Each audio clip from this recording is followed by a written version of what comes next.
दोस्तों नमस्कार, मैं Rajneesh Kumar PVR aquaculture farm से। कैसी है मेरी पीवीआर एक्वा फैमिली? आप सब स्वस्थ और मस्त हैं। दोस्तों आज हम इस वीडियो में बात करने वाले हैं क्या नोटेबल सिम्टम्स हैं अनहेल्थी फिश के। भाई फिश आपकी बीमार है तो एक लेमैन, एक बिगनर वो फार्म पे अपने गया, वो कैसे जज करे कि उसकी फिश अभी हेल्थी है अनहेल्थी है। तो उसके लिए मैंने कुछ कैटेगराइज 5-6-10 पॉइंट लिखे हैं, वो मैं आपको इस वीडियो के माध्यम से शेयर करूंगा। तो जब भी आप फार्म पे जाएं, आपकी फिजिकल प्रेजेंस वहां पे जरूरत नहीं है, आपकी मॉनिटरिंग अपने फार्म पे ज्यादा जरूरी है। तो आप जब भी अपने फार्म पे जाएं, एक अपना टर्न अराउंड करें, आप किसी भी पद्धति में मछली पाल रहे हो तो आपके अगर ये सिम्टम्स आते हैं तो आप समझिए कि कहीं ना कहीं मछली प्रॉब्लम में है और आपको थोड़ा और ध्यान देना है उस मछली को उस बीमारी से बाहर निकालने के लिए। सबसे पहले तो अगर उसका फिन और टेल मतलब डीके हो रहे हैं, गल्स रहे हैं, आपको कोई ऐसी मछली मिली या आपने घूमती हुई भी देखी है तो समझ जाइए कुछ ना कुछ प्रॉब्लम है अपनी आपकी वाटर बॉडी में। अगर उसका नेचुरल कलर, मछली का सब सारे कलर आप गूगल से स्नैपशॉट भी ले सकते हैं, आपकी कोई मछली का जो नेचुरल कलर है वो नहीं दिख रहा आपको, बहुत ही लाइट शेड आ रही है, तो समझ जाइए न्यूट्रिशनल डेफिशिएंसी हो सकती है, फीड प्रॉपर नहीं मिल रहा है। तो ये भी एक सिम्टम है कि अनहेल्थी फिश है हमारी।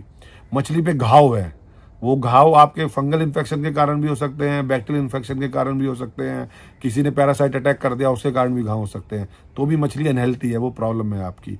उसकी आंखें बहुत बड़ी हो गई हैं, आई एंड लार्ज हो गई है, तो वो पोपाई बीमारी से भी क्षतिग्रस्त हो सकती है। ये सब सिम्टम्स हैं जब आप मछली घूमेंगे। अगर आपके फार्म पे आपको मछली नहीं दिख रही है, पानी आपका मस्त है और तो आप समझिए कि मछली नहीं दिख रही तो रानी सेफ और सिक्योर है, जल की रानी है, वो दिखेगी नहीं आपको। लेकिन अगर मछली आपको दिख रही है तो आप कैसे जज करेगी ये अभी हेल्थी कैटेगरी है अनहेल्थी कैटेगरी है। तो ये सब अनहेल्थी कैटेगरी के मैं आपको बता रहा हूँ। मछली पे स्वेलन आई हुई है उसके स्टोमक पे, उसका एब्डोमेन लटका पड़ा है, तो वो ड्रॉपसी का एक सिम्टम है, ये हो सकता है।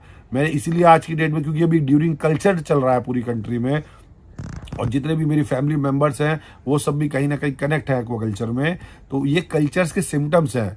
तो जिसके कारण आपकी मछली को दो मेन कारणों से हमें बचाना होता है इस बिजनेस में प्रॉफिट के लिए। मछली चोरी ना और मछली बीमार ना हो। चोरी के अलग अलग एस्पेक्ट्स होते हैं, लेकिन बीमारी के लिए तो हमें अनहेल्थी फिश को ट्रीट करना पड़ेगा कि वो हेल्थी हो जाए। दूसरा, अगर कोई मछली आपको मिली है उसमें उसकी बॉडी पे हैवी म्यूकस, मतलब जो एक तरल पदार्थ, जो चिकना पदार्थ उसकी बॉडी पे बड़ी हैवी अमाउंट में लगा हुआ है, वो आप उसमें मट्टी जैसी उस पर लेयर कोई चिपकी हुई है, तो समझ जाइए तो भी आपकी मछली अनहेल्थी है। और सबसे अच्छा आप ये चेक कर सकते हैं, जब भी फार्म पे जाए थोड़ा सा फीडिंग कराए। अगर उसका एपेटाइट, वो दाना कंज्यूम नहीं कर रही है टाइम से, वो घूम रही है इधर उधर, टाइम से नहीं आ रही है मछली खाना खाने। जनरली जो कार्ब्स है वो तो 15-20 मिनट सब दाना कंज्यूम कर लेती है। कैट फिश की तो स्टोरी है वो 5 मिनट सब कंज्यूम कर लेती है।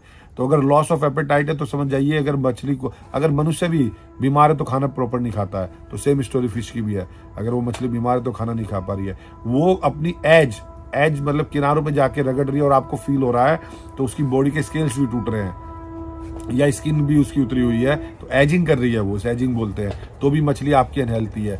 आप ये देखिए कि वो अपनी जो उसका मूवमेंट है वो मतलब स्टेबल नहीं है, वो एकदम यूनिडायरेक्शनल घूम रही है इधर उधर, कभी परपेंडिकुलर कभी सर्कुलर, तो भी हम ये समझ सकते हैं ये प्रॉब्लम है। मछली है ना ऊपर आके मुंह से अपने ऑक्सीजन ले रही है माउथ से, तो समझिए कि आपका अनहेल्थी एटमॉस्फेयर है वहाँ पे, मछली अनहेल्थी है। उसकी जो गिल्स है वो लॉस हो गए हैं, मतलब उसका नेचुरल रेड कलर नहीं दिख रहा आपको, तो ये भी अनहेल्थी फिश के सिम्टम्स है।